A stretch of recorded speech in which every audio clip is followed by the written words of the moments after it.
தேவன் கொடுத்த அதிகாரம் மத்தேயு 21 அதிகாரம் எடுத்துக்கொள்ளலாம். மத்தேயு 21 அதிகாரம்.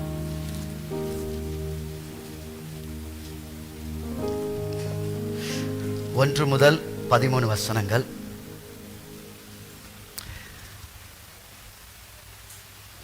தம்பி மைக் கொடுத்துருக்கீங்களா? மத்தேயு 21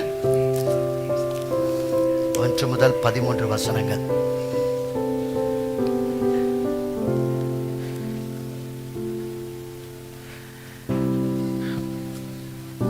இந்த குருத்தோலை ஞாயிறு என்பது ஒரு வெற்றியின் பவனி. அவங்க குருத்தோலை கையில பிடித்து கொண்டு முன் நடப்பாரும் பின் நடப்பாரும் ஆகிய திரளான ஜனங்கள் தாவீதின் குமாரனுக்கு ஓசனா, கர்த்தரின் நாமத்தில் வருகிற ஸ்தோத்திரிக்கப்பட்டவர், உன்னதத்திலே ஓசனா என்று சொல்லி அவர்கள் ஆர்ப்பரித்தார்களாம். இது ஒரு வெற்றியின் பவனியாக பார்க்கப்படுகிறது. மத்தேயு, மார்க், லூக்கா, யோவானுடைய சுவிசேஷங்களை நாம் பார்க்கும் பொழுது இயேசு கிறிஸ்துவின் பாடுகளும் மரணமும் உயிர்த்தெழுதலும், அதுல எல்லா முக்கியமான சம்பவங்கள் இந்த 4 சுவிசேஷங்களை நம்ம என்ன செய்ய முடியும், பார்க்க முடிகிறது. இயேசு கிறிஸ்துவினுடைய கல்வாரி சிலுவையில் மரிப்பதற்கு 5 நாட்களுக்கு முன்பாக நடந்ததா இந்த காரியம். 5 நாட்கள், நான் கிட்டத்தட்ட ஒரு வாரம் அப்படின்னா ஒரு 5 நாட்கள் பாருங்களேன். 5 நாட்கள் முன்பாக தான் இந்த தாவீதின் குமாரனுக்கு ஓசனா என்று சொல்லி குருத்தோலை கையில் பிடித்து கொண்டு அவங்க என்ன செஞ்சாங்களா, பவனியா சென்றாங்கன்னு சொல்லப்பட்டிருக்கிறது. ஆனா இந்த நாட்களில நான் பார்க்கிறோம், ஆண்டவராகிய இயேசு கிறிஸ்து அநேக இடங்களில அவர் ஊழியத்தை செய்திருக்கிறார், நடந்து போயிருக்கிறார். சில கிராமங்கள் எல்லாம் பார்த்தீங்கன்னா நடக்கிறதுக்கு பாதையே கிடையாது, கரடு முரடா இருக்கும். ஆனாலும் அந்த இடத்தை அவர் கடந்து போய் அவர் என்ன செஞ்சிருக்கிறாருன்னா ஊழியத்தை செய்திருக்கிறார். இயேசு கிறிஸ்து பல கிராமங்களுக்கு பிரயாணம் பண்ணியிருக்கிறார். அதே மாதிரி கலிலேயாவிலிருந்து எருசலேமுக்கு கால்நடையாக அவர் பிரயாணம் பண்ணியிருக்கிறத பார்க்கிறோம். எனவே கர்த்தருடைய வார்த்தை சொல்கிறது, அவர் நன்மை செய்கிறவராய் எங்கும் சுற்றி திரிந்தார் என்று சொல்லி. அல்லேலூயா. அற்புத அடையாளங்களை செய்தார். குருடர்கள் பார்வடைந்தார்கள், முடவர்கள் எழும்பி நடந்தாங்க, வேதனையோடு இருந்தவர்களுக்கெல்லாம் கர்த்தர் சுகத்தை கொடுத்தார். இப்படிப்பட்ட ஊழியத்தை செய்த ஆண்டவர் எல்லா இடங்களுக்கு அவர் நடந்தே பிரயாணம் செய்தார் என்று சொல்லி நாம் பார்க்கிறோம். இன்றைக்கு விசுவாசிகளாகிய நாம் எப்படிப்பட்டவர்களாக இருக்கிறோம்? சில நேரம் நமக்கு சூழ்நிலை சரியில்லைப்பா, நேரங்கள் சரியில்லை, என்னால வர முடியாது, என்னால ஊழியம் செய்ய முடியாது, எனக்கு வண்டி இல்லாம எப்படி போக முடியும், எனக்கு ஆட்டோ இல்லாம எப்படி போக முடியும், எனக்கு கார் இல்லாம எப்படி போக முடியும். இன்னைக்கு நம்ம நிறைய காரியங்களை நம்ம சொல்றோம், இது இல்லைன்னா அது இல்லை, இது இல்லைன்னா என்னால செய்ய முடியாது. ஆனா ஆண்டவராய் இயேசு கிறிஸ்து எங்கேயுமே காரணத்தை சொல்லலை. அல்லேலூயா. தேவனுடைய ராஜ்யத்திற்கு அவர் தன்னை முழுமையா அவர் என்ன செய்தார், தன்னை அர்ப்பணிச்சிருந்தார். அதனால வேதத்துல பார்க்கிறோம், எங்கும் அவர் சுற்றி திரிந்தவராய் இருக்கிறார். இன்னைக்கு ஒருவேளை இன்னைக்கு குருத்தோலை நீங்க கையில பிடிச்சிட்டு வந்தீங்க, பாஸ் நான் எல்லாருக்கும் என்ன செஞ்சேன், கையில குருத்தோலையை கொடுத்தேன். சில நேரம் இதெல்லாம் எதுக்கு அப்படின்னு நமக்கு தோணலாம். சில நேரம் இந்த பவனியெல்லாம் போறாங்களே இதுக்கெல்லாம் எதுக்கு அப்படின்னு கேட்கலாம். இன்னைக்கு நிறைய பேர் என்னன்னா நாட்களை விசேஷித்தப்படுத்துவது சில பேருக்கு பிடிக்காது. ஆமென்.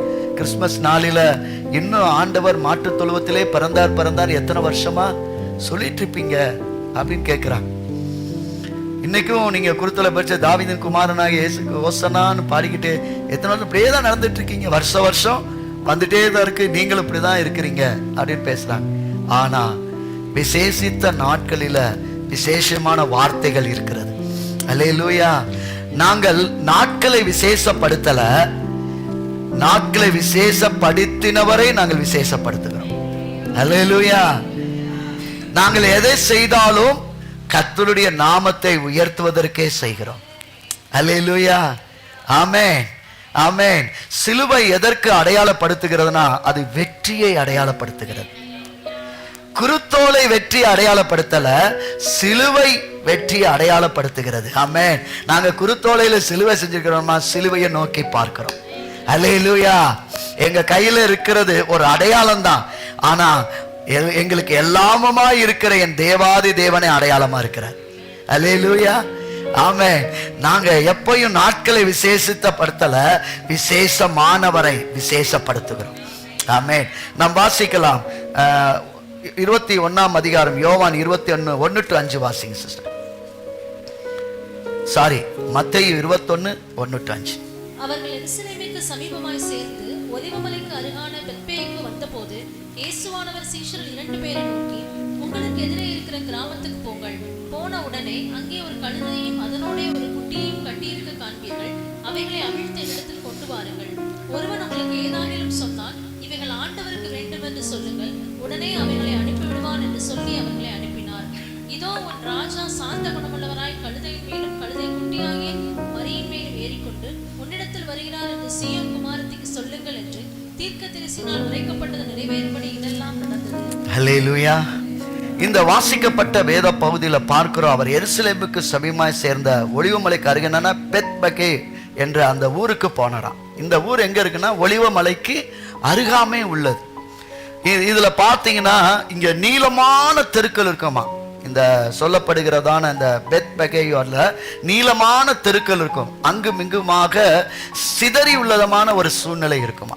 இந்த பெத்பகேக்கு இன்னொரு பெயர் உண்டு.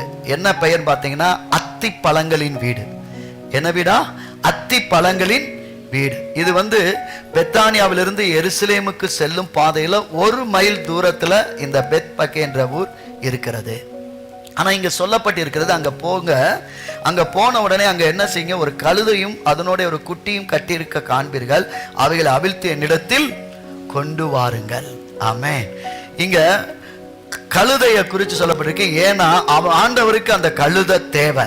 அதனால அந்த கழுதையை கொண்டு வாங்கன்னு சொல்லி அந்த எதிரே இருக்கிற கிராமத்துக்கு அவர் அனுப்புகிறார். அங்க போகும்போது அந்த கழுதையை எடுத்துட்டு வாங்க, அந்த கழுதை குட்டியும் கொண்டு வாங்கன்ற. அல்லேலூயா. ஆண்டவர் எப்பொழுதுமே பிரிக்கவே மாட்டார். ஆமென். நல்லா தெரிஞ்சுக்கோங்க, கணவன் மனைவி இசைந்திருப்பதை தான் ஆண்டவர் விரும்புறார். அல்லேலூயா. ஜபத்தில் உபவாசத்துல கூட மனைவிட்ட கேளுங்கன்றார். ஆமென். 2 பேருடைய அந்த உறவுல எந்த விதமான பிரச்சனை வரக்கூடாது. நான் ஒரு 21 நாள் உபவாசம் எடுக்கிறேன்னா என் மனைவி எனக்கு என்ன செய்யணும்? சம்மதம் தெரிவிக்கணும். அல்லேலூயா. நிறைய நேரம் நமக்கு வேலை இருக்கு, அது இருக்கு. சில பேர் சொல்லுவாங்க, என் வேலை தான் முதல் மனைவி, அப்புறம் தான் 2வது மனைவின்வாங்க.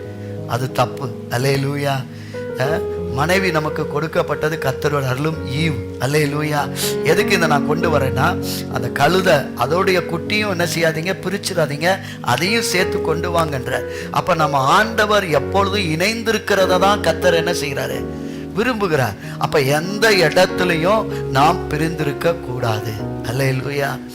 நான் சபைக்கு தானே போறேன், நான் அங்கே தானே போறேன் அப்படின்னு சொல்லி என்ன செய்யக்கூடாது? நம்ம சண்டை போடக்கூடாது, மது பண்ணக்கூடாது. ஸோ கணவரை நேசிக்கணும், கணவரையும் ரட்சிப்புக்குள்ள கொண்டு வரணும். 2 பேரும் ஒருமனப்பட்டு கர்த்தரை என்ன செய்யணும்? ஆராதிக்கணும். அல்லேலூயா. ரைட். இந்த வார்த்தையை நான் அங்கே போகிறேன். அந்த குட்டி அவுத்து கொண்டு வாங்கன்னு சொல்லும் பொழுது அவங்க என்ன செய்யறாங்க? கொண்டு போறாங்க. இந்த கழுதை அப்படின்னா எல்லாருக்கும் என்ன தெரியும்? ஏன் ஆண்டவர் ஒரு ரட்சகரா வந்தவர் ஒரு குதிரையில வரலாம்ல? நம்ம கழுதை, ஏன்னா நம்ம சிந்தையில என்ன இருக்கும்? கழுதையை குறித்து என்ன நினைப்பீங்க? அது ஒரு கேவலமா நினைப்போம். அப்படிதானே? ஐயோ, நிறைய நேரம் நம்ம திட்டக்கூட கழுதை, எருமை அப்படிதான் திட்டுவோம். கழுதை வருது பாரு, எனக்கு என்ன அசம்பந்தமா? அப்ப நம்ம என்ன அடையாளப்படுத்துகிறோம்? அதை ஒரு கேவலமா அடையாளப்படுத்துகிறோம். ஆனா உலகத்தின் ரட்சகர் அந்த கழுதை மேலதான் ஏறி வந்தார். அல்லேலூயா. ஆமென். அங்க பாருங்களேன், அங்க அதிகமா அங்க எருசலேமில் என்ன காணப்படும்னா ஒட்டகங்கள் காணப்படும். ஆனா ஒட்டகத்தினுடைய விலை குதிரை விலையோட குதிரையும் அதிகமா விலை. ஆனா அதை காட்டிலும் கழுதை என்னது விலை அதிகம். அல்லேலூயா. இதுல இந்த காரியத்தை குறிச்சு பார்க்கும் பொழுது நம்ம கழுதைன்றோம். ஆனா ஆண்டவர் ஏன் அதை தேர்ந்தெடுத்தாருன்னா, அந்த கழுதை மெதுவா தான் போகும், வேகமா போக. அப்ப ஜனங்கள் நடந்து வரும்போது அவர்களோடு கூட வருவதற்கு அவர் சரியானதை தேர்ந்தெடுத்திருக்கிறார். அல்லேலூயா. 2வது காரியம் பாத்தீங்கன்னா, இப்ப உதாரணத்துக்கு நானே சொல்றேனே, நான் ஒரு கோட் ஷூட் போட்டு நல்லா மயமா வந்தீங்கன்னா என் பக்கத்துல சில பேர் வருவாங்க, சில பேர் வரமாட்டாங்க. கஷ்டப்படுறவங்க எளிய வரமாட்டாங்க. ஏன்னா இவர் ரிச்சான பாஸ்டர்ப்பா, இவர் பக்கத்துல அப்படின்னு வரமாட்டாங்க. ஆனா ஒரு வெள்ளை சட்டை போட்டு வெள்ளை இது போடுங்களேன், எல்லாரும் என் பக்கத்துல வருவாங்க. அல்லேலூயா. சோ எளிமை எல்லாருக்குள்ளேயும் அரவணைக்கிற காரியத்தை கொண்டு வரும். அனைவர் ஐக்கியப்படுவதற்கு அது என்ன செய்யும்? உதவியா இருக்கு. அதனாலதான் என் தேவாதி தேவன் என்ன செஞ்சாருன்னா, எல்லாரையும் நேசிக்கிற ஒரு எளிமையா அவர் என்ன செஞ்சாருன்னா கழுதையின் மேல வந்தார். அல்லேலூயா, ஆமென். இதுல பாத்தீங்கன்னா யூதனுடைய ராஜாக்கள் எதுல வருவாங்க அப்படின்னு பாத்தீங்கன்னா 1 ராஜாக்கள் 33ஆம் அதிகாரத்தை வாசித்து பாருங்களேன். 1 ராஜாக்கள் 33வது 1:33.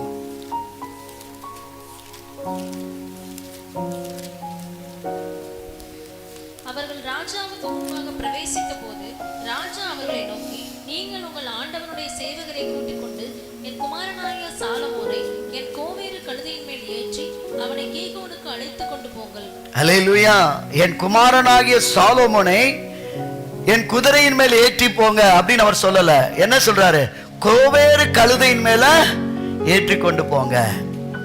அப்ப ராஜாக்கள் பிரயாணம் எதுல பண்ணாங்கன்னா கழுதையில தான் பண்ணாங்களாம். இதாவின் ராஜாக்கள் கழுதையில பண்ணாங்களா? இன்னும் நீங்க பாத்தீங்கன்னா இன்னொரு வசனத்தை பாத்தீங்கன்னா மத்தேயு 5ஆம் அதிகாரம் 10வது வசனத்தை வாசித்து வந்துட்டேன். மத்தேயு 5:10.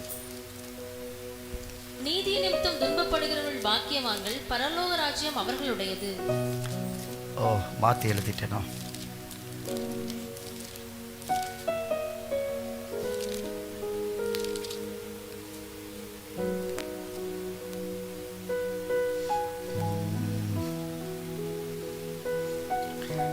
ஓகே, வசனம் மாறி இருக்கு. அங்க சொல்லப்பட்டிருக்கு வெள்ளை கழுதையின் மேல் ஏறுகிறவர்கள். அது எங்க அந்த இதுல வசனத்துல இருக்கான்னு பாருங்க.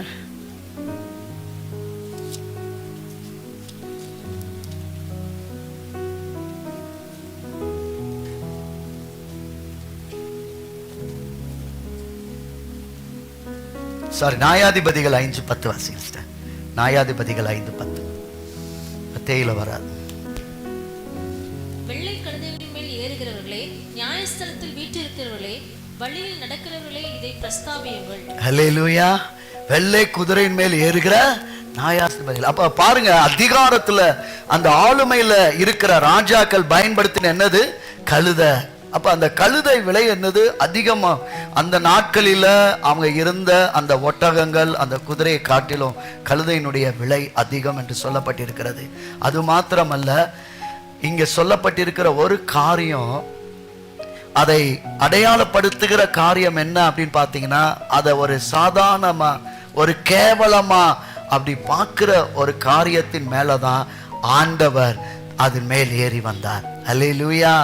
அருமையான தேவ பிள்ளைகளே, கர்த்தருடைய வார்த்தை இன்னைக்கு சொல்கிறது, அவரை சுமக்கிற கழுதையாய் நாம் இருப்போமானால் கட்டாயம் கர்த்தர் அதை பிரஸ்தாபப்படுத்துகிற தேவனா இருக்கிறார், பிரஸ்தாபப்படுத்துகிற தேவனா இருக்கிறார். நீங்க ஒன்று கவலைப்பட வேண்டாம். ஆண்டவரே, நான் ஒரு சாதாரண மனுஷன் தான், ஆனாலும் என் தேவாதி தேவனுடைய வார்த்தையை சுமந்து செல்கிற பாத்திரமா என்னை மாற்றுங்க. அல்லேலூயா. அதான் கொஞ்சம் யோசித்து பாருங்களேன். கழுதை எப்படி யோசிச்சா அப்படி இருக்கும்? நான் ஆண்டவரை மேலே ஏற்றி வந்தேன், ஆனா ஆண்டவர் என்னை விட்டுட்டு ஜனங்களை ரட்சிக்கும்படிக்கு சிலுவையில் ஏறினாரே, என்னுடைய ரட்சிப்புக்காக அப்படின்னு சொல்லி கொஞ்சம் அதை நினைச்சு பார்த்துருக்குமா? ஆமென். நம்ம நினைச்சு பாருங்களேன். அப்ப தேவ பிள்ளைகள் நமக்காக ஆண்டவராகிய இயேசு கிறிஸ்து கல்வாரி சிலுவையில தன் ஜீவனையும் தன்னையே கொடுப்பார் என்றால், நீங்களும் நானும் அவரை சுமப்பதற்கு என்னெல்லாம் கொடுக்கணும்? அல்லேலூயா. சோ இன்னைக்கு தேவ ஆவியானவர் கேட்கிறாரு, நீங்க எப்படிப்பட்டவர்களா இருக்கிறீங்க? ஆமென். சகரியா 9:9 தீர்க்க தரிசனமாய் உரைக்கப்பட்டிருக்கிற வார்த்தையை வாசிக்கலாம். சகரியா 9:9. சீயோன் குமாரத்தியே மிகவும் களிகூறு, எருசலேம் குமாரத்தியே கெம்பீரி. இதோ உன் ராஜா உன்னிடத்தில் வருகிறார், அவர் நீதி உள்ளவரும் ரட்சிக்கிறவரும் தாழ்மை உள்ளவரும் கழுதையின் மேலும் கழுதை குட்டியாகிய மரியின் மேலும் ஏறி வருகிறவருமாய் இருக்கிறார். அல்லேலூயா. அவர் வருவதற்கு முன்னமே தீர்க்க தரிசனம் உரைக்கப்பட்டிருக்கிறது. அவர் கழுதையின் மறியின் மேலும் என்ன செய்வாரா? வருவார்.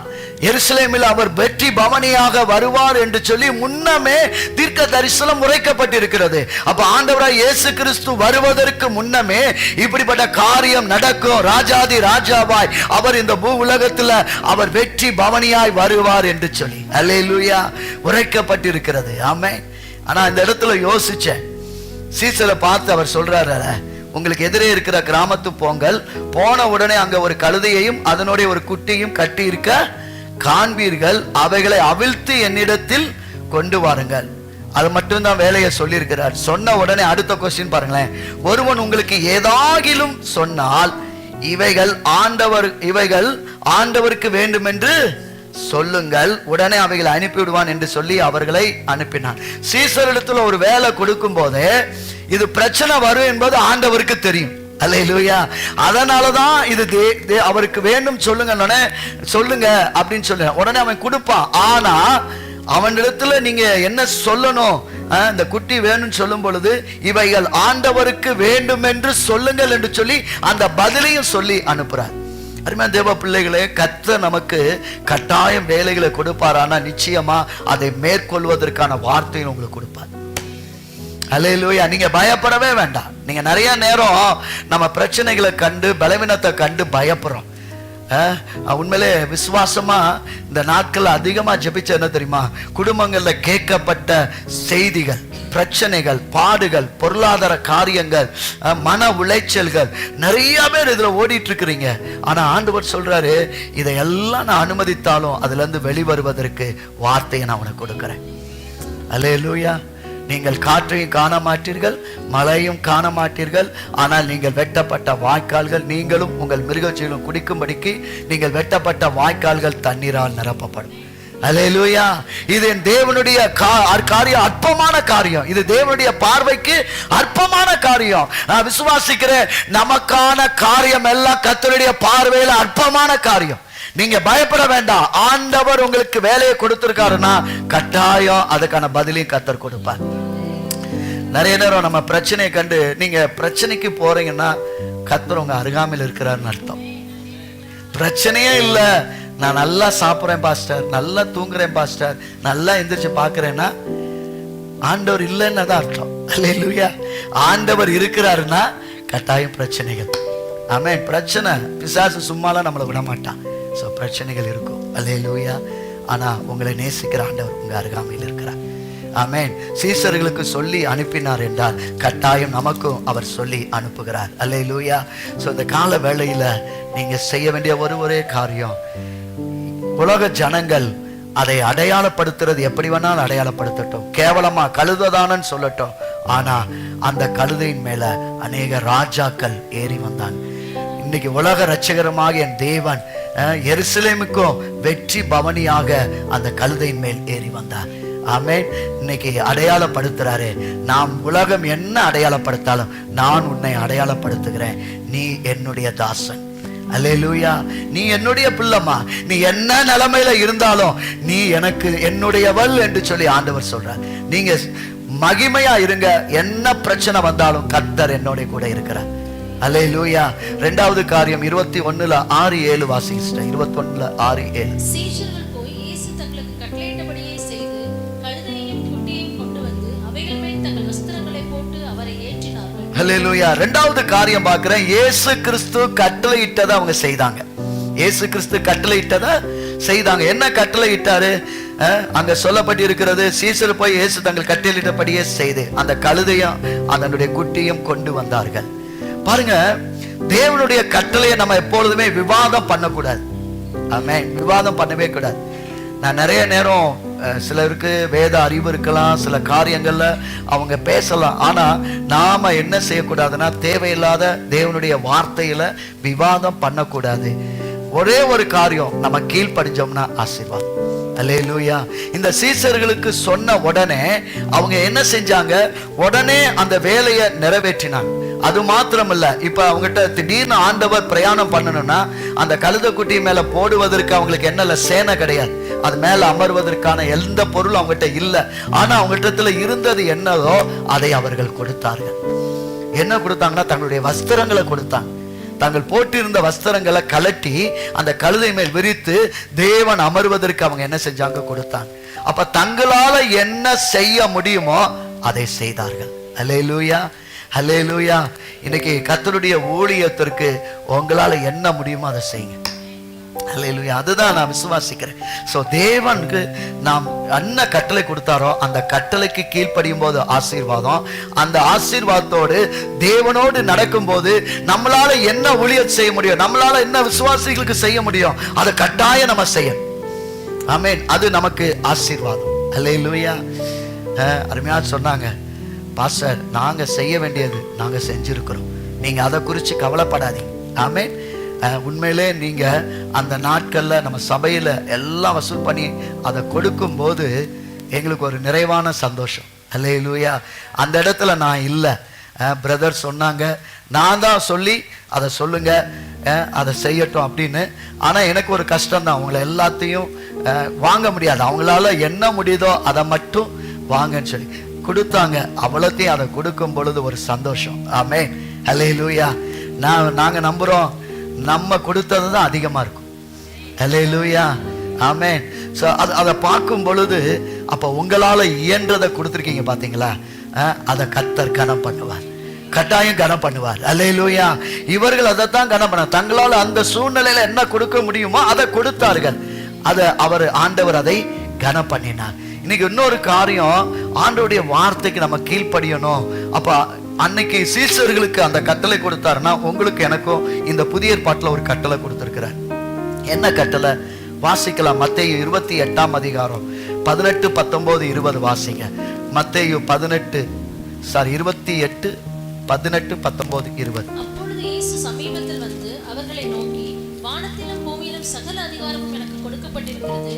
ஆகையால் நீங்கள் புறப்பட்டு போய் சகல ஜாதிகளையும் சீஷராக்கி பிதா குமாரன் பரிசுத்தாவியின் நாமத்திலே அவர்களுக்கு ஞானஸ்நானம் கொடுத்து நான் உங்களுக்கு கட்டளையிட்ட யாவையும் அவர்கள் கைக்கொள்ளும்படி அவர்களுக்கு உபதேசம் பண்ணுங்கள். இதோ உலகத்தின் முடிவு பரியந்தம் சகல நாட்களிலும் நான் உங்களுடன் கூட இருக்கிறேன் என்றார். ஆமென். அல்லேலூயா. இது நமக்கு கொடுக்கப்பட்ட ஒரு கட்டளை. இதை நாம எல்லாருமே செய்யும், நீங்க எல்லாருமே செய்யும். அல்லேலூயா. ஏன்னா வானத்தின் பூமியிலும் சகல அதிகாரம் படைத்தவர் உங்களுக்கு எனக்கும் அந்த அதிகாரத்தை கர்த்தர் கொடுத்திருக்கிறார். அல்லேலூயா. சோ நீங்க பெற்றுக்கொண்ட உபதேசத்தை, நீங்க பெற்றுக்கொண்ட சத்தியத்தை நீங்க எல்லாருக்கும் சொல்லி பிதா குமாரன் பரிசுத்த ஆவி நாமத்தினாலே அவர்களுக்கு ஞானஸ்தானம் கொடுத்து தேவ ராஜ்யத்திற்கென்று அவர்களை ஆயத்தப்படுத்தணும். அல்லேலூயா. இன்னைக்கு இதை நீங்களும் நானும் செய்யறோமா? அன்னைக்கு சீசர்கள் உடனே கீழ்ப்படிஞ்சு எதிரே இருக்கிற கிராமத்து போனாங்க, கர்த்தர் சொன்னதை சொன்னாங்க, அது அப்படியே அந்த ஆசீர்வாதத்தை பெற்றுக்கொண்டு போனாங்க. இன்னைக்கு நீங்களும் நானும் செய்யாதனாலதான் சில ஆசீர்வாதம் இல்லை, நாம் செய்வோம். நிச்சயமா அந்த இடத்துல சொல்லி இருக்கிறது, முடிவு பரியந்தம் நான் உங்களோட கூட இருக்கிறேன். அல்லேலூயா. சகல நாட்களில் நான் உங்களோட கூட இருக்கிறேன். இந்த ஆசீர்வாதம் வேணுமா? நான் சில நேரம் யோசிப்பேன், சில மனுஷர் எனக்கு தருவேன்னு சொல்லுவாங்க, சில மனுஷர் நான் உங்களுக்கு இருக்கிறேன், நான் உங்களோட கூட இருப்பேன்னு சொல்லுவாங்க. ஆனா அவங்க கட்டாயம் கூட இருக்க முடியாது. சிலர் எனக்கு கொடுக்கிறேன்னு சொல்லுங்க, கடைசியில் கேட்கும் போது இல்ல பிரதர் எனக்கே ஒண்ணு இல்லை, எனக்கே இல்லாதப்ப எப்படி நான் உங்களுக்கு கொடுக்க முடியும்? அந்த வார்த்தையை நிறைய பேர் சொல்லுவாங்க. அல்லேலூயா. ஆனா என் தேவன் ஒருத்தர் தான் சொன்னதை நிறைவேற்றுகிறார். சொன்னதை அப்படியே நிறைவேற்றுவார். உன் வாழ்க்கையில ஒரு நாளும் அவர் இல்லைன்னு சொல்ல மாட்டார். ஏன்னா அவர் பொய்யுரையாத தேவன். அல்லேலூயா. வாக்கு பண்ணினதை கொடுக்கிற தேவன், கட்டாயம் தருவார். அல்லேலூயா. அடுத்த ஒரு காரியம் வேகமா நம்ம அடுத்து பார்க்கலாம். 21, 8, 9, 10 வாசிங்க சிஸ்டர். 8, 9.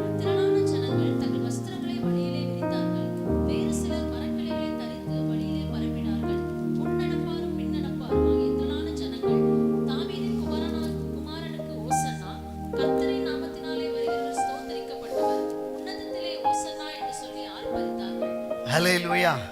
வாசிங்க சிஸ்டர். அவர் எருசலேமுக்குள் பிரவேசிக்கையில் நகரத்தார் யாவரும் ஆச்சரியப்பட்டு இவர் யார் என்று விசாரித்தார்கள். ஹல்லேலூயா. இங்க பாருங்க, திரளான ஜனங்கள் தங்கள் வஸ்திரத்துல விரித்தாங்களாம். வேறு சிலர் மரக்கிளைகளை தரித்து வழியிலே பரப்பினார்கள். இந்த இந்த இடத்துல சில காரியங்களை பார்க்கிறோம். என்ன பார்க்கிறோம் அப்படின்னு பார்த்தீங்கன்னா, இது யூதர்களுடைய வழக்கம் சொல்றாங்க. என்ன வழக்கம்னா, தங்களிடத்துல இருக்கிற வஸ்திரத்தை அவர் கழட்டி என்ன செய்வாங்களா, அவர் வர இடத்துல அவர் என்ன செய்வாங்களா, அதை விரிச்சு வைப்பாங்களாம். அதே மாதிரி சிலர் மரக்கிளைகளை விரிச்சு வைப்பாங்களாம். அப்ப இது எது அடையாளப்படுத்துறது யூதர்கள் அப்படின்னு பார்த்தீங்கன்னா, எங்களுக்கு ஒரு ராஜா இவர் தான் என்று பிரகடனப்படுத்துறாங்க. ஆண்டவராய் இயேசு கிறிஸ்து தான் எங்களுடைய ராஜா. இந்த ரோமர் ஆட்சியில இருந்து எங்களை விடுவித்து இவர் அரசால போகிறார் என்று சொல்லி அவங்க அடையாளப்படுத்தினாங்களாம். அதனாலதான் அன்னைக்கு பண்டிகை காலங்கள் எருசலேம்ல எல்லாரும் எங்க இருக்கிறவங்க எல்லாம் அங்க கூடுவாங்க. கிட்டத்தட்ட வேத அறிஞர்கள் சொல்றாங்க 3 லட்சத்திலிருந்து 3 லட்சம் வரைக்கும் அந்த ஜனங்கள் இயேசுக்கு பின்னாடி குருத்தோலை பிடித்து ஓசனா என்று சொல்லி பாடிக்கொண்டு வந்தாங்களாம். அதனாலதான் சதுசேயர் பரிசேயர் பார்த்து சொன்னாங்க, உலகமே இவங்க பின்னாடி போயிருச்சுடாங்க. என்னச்சு? உலகமே இவங்க பின்னாடி போயிருச்சு. நீங்க இன்னும் பழைய ஏற்பாட்டுல பாத்தீங்கன்னா 2 ராஜாக்கள் 9ஆம் அதிகாரம் 13வது வசனத்தை வாசிச்சீங்கன்னா, 2 ராஜாக்கள் 9ஆம் அதிகாரம் 13வது வசனம். அப்பொழுது அவர்கள் தீவிரமாய் அவரவர் தங்கள் வஸ்திரத்தை படிகளின் உயரத்தில் அவன் கீழே விரித்து எக்காளம் ஊதி யெகூ ராஜாவானான் என்றார்கள். யெகூவ ராஜாவை பிரகடனப்படுத்தும் பொழுது அவர் தங்களுடைய இருந்த வஸ்திரங்களை படிகளின் கீழே, அதாவது அவன் காலின் கீழே என்ன செஞ்சாங்கன்னா விரித்தாங்களாம். அப்ப இது எது அடையாளப்படுத்துகிறதுனா, தங்களுக்கு ஒரு ராஜா வந்துட்டாரு, இவர்தான் ராஜா என்று சொல்லி பிரகடனப்படுத்துவதற்கு தங்களுடைய வஸ்திரத்தை கழட்டி போடுவாங்களாம். இது எவ்வளவு ஒரு அடையாளப்படுத்துற பாத்தீங்கன்னா, இது யாராலும் செய்ய முடியுமா? ஆனா யூதர்களுடைய வழக்கம், அதை அவர்கள் செய்தார்கள். அல்லேலூயா, அல்லேலூயா. கிட்டத்தட்ட 3 லட்சத்துக்கு மேல அவங்க போனாங்களாம். அவங்க என்ன சொல்லினாங்களா, முன் நடப்பாரும் பின் நடப்பாரும் ஆகிய திரளான ஜனங்கள் தாவீதின் குமாரனுக்கு ஓசன்னா. ஓசன்னா என்ற வார்த்தை எபிரேயர்ல என்ன சொல்லப்பட்டிருக்குதுன்னா, கர்த்தாவே ரட்சியும். என்னவா? கர்த்தாவே ரட்சியும். அப்ப ஓசன்னா என்று சொல்லிருக்க அந்த என்ன அர்த்தமா, கர்த்தாவே ரட்சியும், கர்த்தாவே ரட்சியும் அப்படின்னு சொல்லி அவங்க ஆர்ப்பரித்தாங்களாம். நீங்க சங்கீதத்துல நீங்க பார்க்கலாம். சங்கீதம் 118வது சங்கீதத்துல 25, 26 வாசிங்க. சங்கீதம் 118ல 25, 26. கர்த்தாவே ரட்சியும், கர்த்தாவே காரியத்தை வாய்க்க பண்ணும், கர்த்தருடைய நாமத்தினாலே வருகிறவர் ஸ்தோத்திரிக்கப்பட்டவர், கர்த்தருடைய ஆலயத்திலிருந்து உங்களை ஆசீர்வதிக்கிறோம். அல்லேலூயா. கர்த்தாவே ரட்சியும், கர்த்தாவே ரட்சியும் சொல்லி அவர்கள் ஆர்ப்பரித்தார்களாம். அப்ப இங்க சொல்லப்பட்டிருக்கிறது, தேவனே எங்களை ரட்சியும் என்று சொல்லி, எங்களுக்கு உதவி செய்யும் என்று சொல்லி அவர்கள் என்ன செஞ்சாங்களா, குருத்தோலை பிடித்து கொண்டு அவர்கள் ஆர்ப்பரித்தே போனார்கள். அல்லேலூயா. தேவனுடைய வார்த்தை எவ்வளவு பாருங்களேன். தாவீதின் குமாரனாகிய இந்த இயேசு கிறிஸ்து தான் நம்மளை ரட்சிக்கிறவர். இந்த ரோமர் ஆட்சியிலிருந்து நம்மளை விடுவிக்க போகிறவர் இவர்தான் அப்படின்னு சொல்லி அவர்கள் அடையாளப்படுத்தினார்களாம். 2 ராஜாக்கள் 9ஆம் அதிகாரம் 13வது வசனத்துல பாருங்க. 2 ராஜாக்கள் 9:13. அப்பொழுது அவர்கள் தீவிரமாய் அவரவர் தங்கள் வஸ்திரத்தை படிகளின் உயரத்தில் அவன் கீழே விரித்து எக்காளம் ஊதி யெகூ ராஜாவானான் என்றார்கள். அல்லேலூயா. அப்ப அந்த திரும்ப வாசித்த அந்த வேத பகுதியில பார்க்கிறோம், இவர்கள் தங்களுடைய வஸ்திரங்களை விரித்து தங்களை ராஜாவாய் பிரகடனப்படுத்துகிற ஒரு காரியம். அது மாத்திரமல்ல, அங்குமிங்குமாக அவங்க என்ன செஞ்சாங்கன்னா, மரக்கிளைகளை என்ன செஞ்சாங்க, தரித்தாங்க. ஏன்னா கூடார பண்டிகையை அவங்க என்ன செய்றாங்க, அடையாளப்படுத்துகிறத பார்க்கிறோம். கூடார பண்டிகை, கூடார பண்டிகை பார்த்தீங்கன்னா 7 நாட்கள் அனுசரிப்பாங்களாம். அந்த 7 நாட்கள்ல முதல் நாள் அந்த பலிபீடத்தை அவங்க என்ன செய்வாங்களா, ஒரு முறை சுற்றி வரும்போது ஓசனா அப்படின்னு கூறுவாங்களாம். அதே மாதிரி 7 நாட்களும் ஒரு தடவை கூடிட்டு 8வது நாட்கள்ல அவங்க என்ன செய்வாங்களா, அந்த பலிபீடத்தை 7 முறை சுற்றி வருவாங்களாம். பலிபீடத்தை கடந்து வந்து அப்ப சொல்லுவாங்களா, மகா ஓசனா என்று சொல்லி அவங்க என்ன செய்வாங்களா, ஆர்ப்பரிப்பார்களாம். இப்படி சத்தம் இடுவது என்ன அழைக்கப்படுறது என்னன்னா, விரோதிகளிடமிருந்து இயேசு கிறிஸ்து தங்களை ரட்சிப்பார் என்று அவர்கள் எதிர்பார்த்து, தாவீதின் குமாரனே ஓசனா என்று சொல்லி அவர் என்ன செஞ்சாங்களா, கர்த்தரின் நாமத்தில் வருகிறவர் ஸ்தோத்திரிக்கப்பட்டவர், இப்படி அவங்க என்ன செஞ்சாங்களா, ஆர்ப்பரிச்சாங்களா. அப்ப அவங்களுடைய நம்பிக்கை என்ன தெரியுமாங்க, இந்த இயேசு கிறிஸ்து இந்த ரோம அரசிட இருந்து நம்மளை காப்பாத்தி இவர் அரசாள போகிறார். இதுதான் அவங்க நம்பினாங்க. ஆனா நடந்தது என்ன தெரியுமா?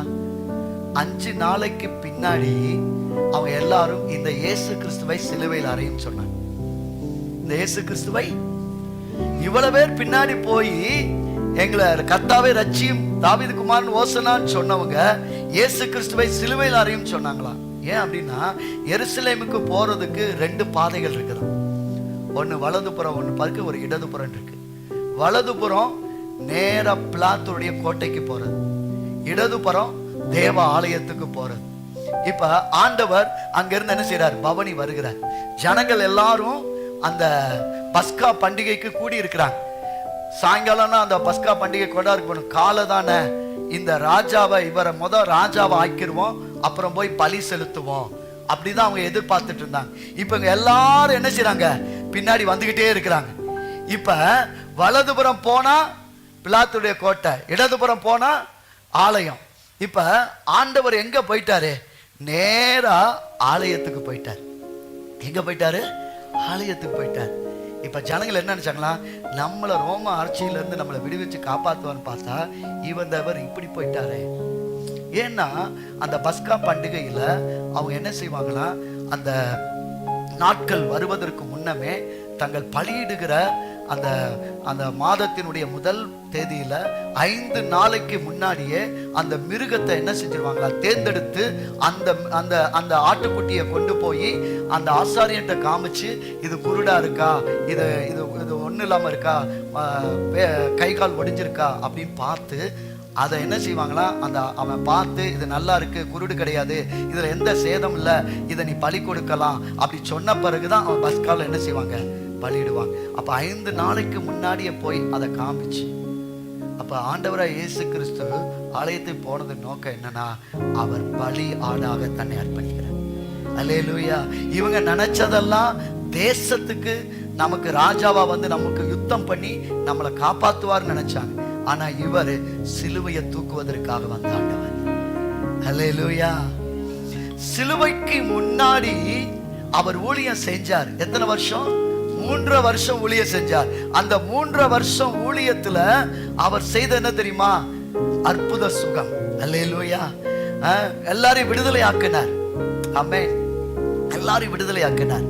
ஆனா அந்த 3 ஆண்டுக்கு பின்னாடி இல்ல, அந்த ஊழியம் தான் வெற்றியின் ஊழியம். அல்லேலூயா.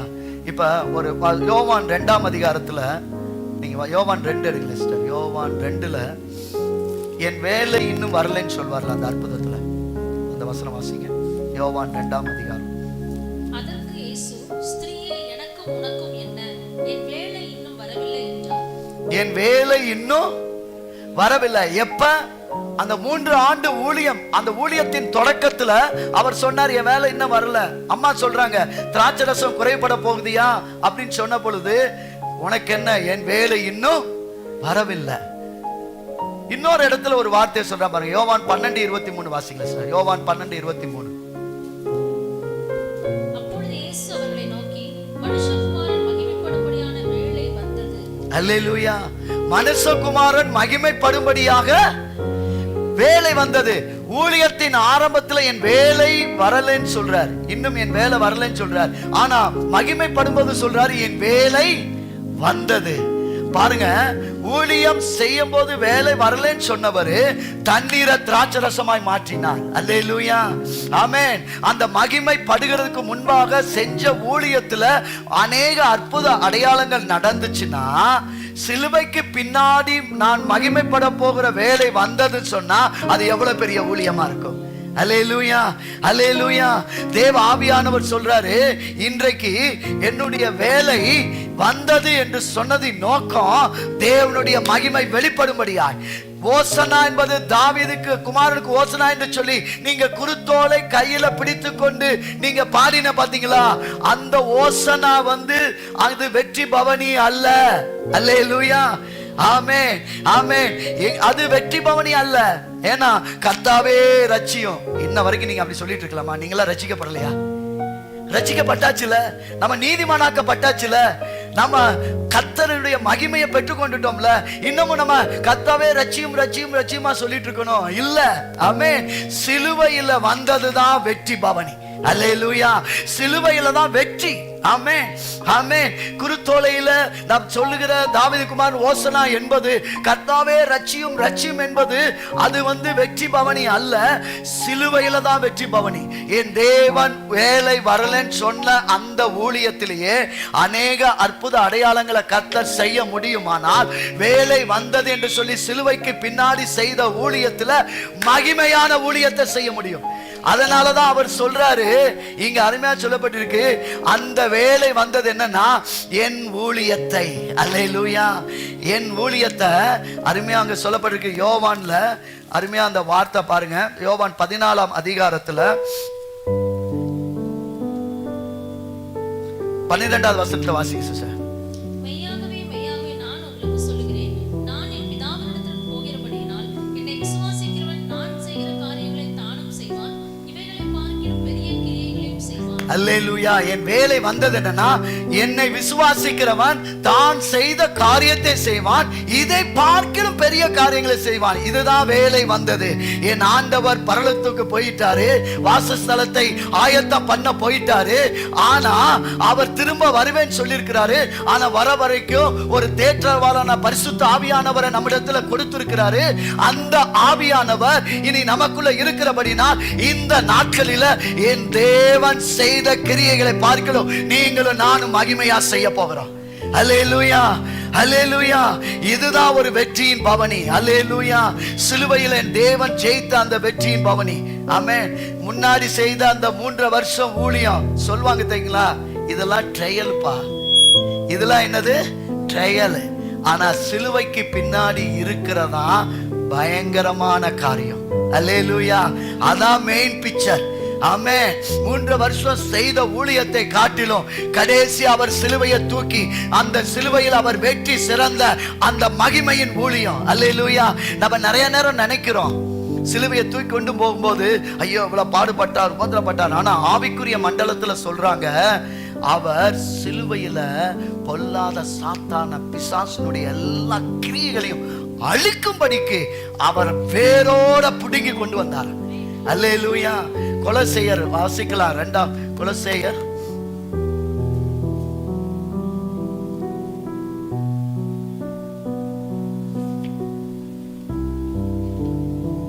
சிலுவையில் ஆணி எடுத்து வெற்றி சிறந்தார். நமக்கு எதிரடையாகும் கட்டளைகளால் நமக்கு விரோதமாக இருந்த கையெழுத்தை குலைத்து அதை நடுவிலராதபடிக்கு எடுத்து சிலுவையின் மேல் ஆணி அடித்து துரைத்தனங்களையும் அதிகாரங்களையும் முறிந்து கொண்டு வெளியரங்கமான கோலமாக்கி அவைகளின் மேல் சிலுவையிலே வெற்றி சிறந்தார். அல்லேலூயா. சிலுவையில ஆணி அடித்து பொல்லாத சத்துருடைய கிரியைகளை முற்றிலும் அழிக்கும்படியாய் அந்த ஆவிக்குரிய மண்டலத்துல பார்க்கிற அந்த வெற்றி, அந்த ஜெயம்தான் சிலுவையில் வெற்றி ஜெயம். அல்லேலூயா. ஆமென். சோ இந்த நாளில அருமையா சொல்லப்பட்டிருக்கிறது, ஓசன்னா கர்த்தாவே ரட்சியும் இல்ல.